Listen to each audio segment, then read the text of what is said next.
بھٹو صاحب کے دور میں شراب پر پابندی تھی. ضیاء الحق صاحب نے مزید پابندی لگا دی.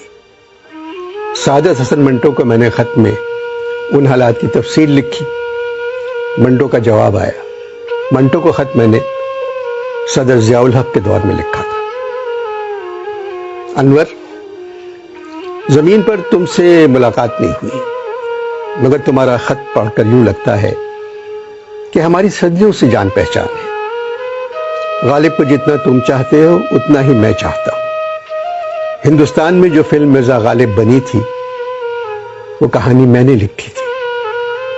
سریا مجھے پسند تھی، مگر مجھے معلوم نہیں تھا بھارت بھوشن مرزا غالب کا کردار ادا کریں گے. تمہیں پاکستان سے محبت ہے، مجھے بھی پاکستان سے محبت تھی. پارٹیشن کے بعد عصمت چغتائی نے مجھ سے کہا، آپ پاکستان جا کر کیا کریں گے؟ میں نے کہا، عصمت، وہاں ہم ہی ہم ہوں گے. مگر میں پاکستان بننے کے 8 سال بعد دنیا چھوڑ آیا. عمر کیا تھی میری؟ 43 برس. مختلف افسانے لکھنے پر مجھے کئی دفعہ جیل ہوئی. جب بھی کبھی میں نے معقول افسانہ لکھا مجھے جیل جانا پڑا. تم نے اپنے خط میں لکھا ہے، ضیاء الحق صاحب نے شراب پر مزید پابندی عائد کر دی ہے.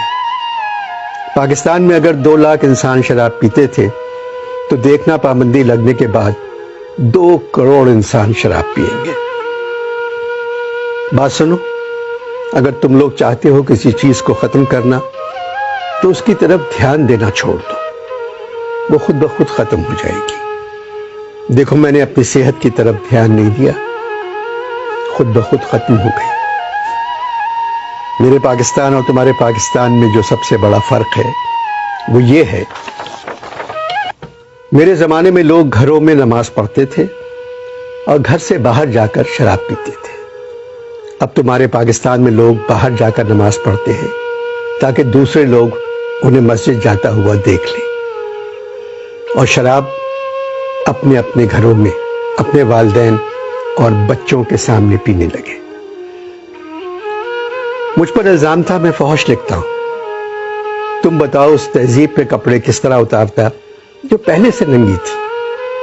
میں معاشرے میں بکھری ہوئی غلاظت پر سفیدی کرنے کے بجائے غلاظت کو دیکھتا تھا اور لکھ دیتا تھا. ان لوگوں نے ایک محلے میں لوگوں کے جانے پر پابندی لگائی. نتیجہ کیا نکلا؟ وہ محلہ تو خالی ہو گیا، مگر لاہور میں بڑی بڑی سوسائٹیاں محلہ بن گئی. میں ہیرا منڈی جا کر عورتوں سے ان کی کہانیاں سنتا تھا. وہی کہانیاں میری تحریر بن جاتی تھی. میرا دوست صرف میرا قلم تھا. مرتے دم تک اس نے ساتھ نہیں چھوڑا. میں تم سے صرف اتنا کہنا چاہتا ہوں، اس معاشرے میں جو بھی بات تمہیں گھناؤنی نظر آئے اس کے بارے میں ضرور لکھنا. اور مجھے بہت سو نے بتایا ہے تم لکھتے بھی ہو اور منہ پر بھی کہہ دیتے ہو. انور، میں نے کبھی جھوٹ نہیں بولا. تمہارے یہاں کوئی سچ نہیں بولتا. طوائفوں سے میری دوستی صرف اس لیے تھی کہ وہ سچ بولتی تھی.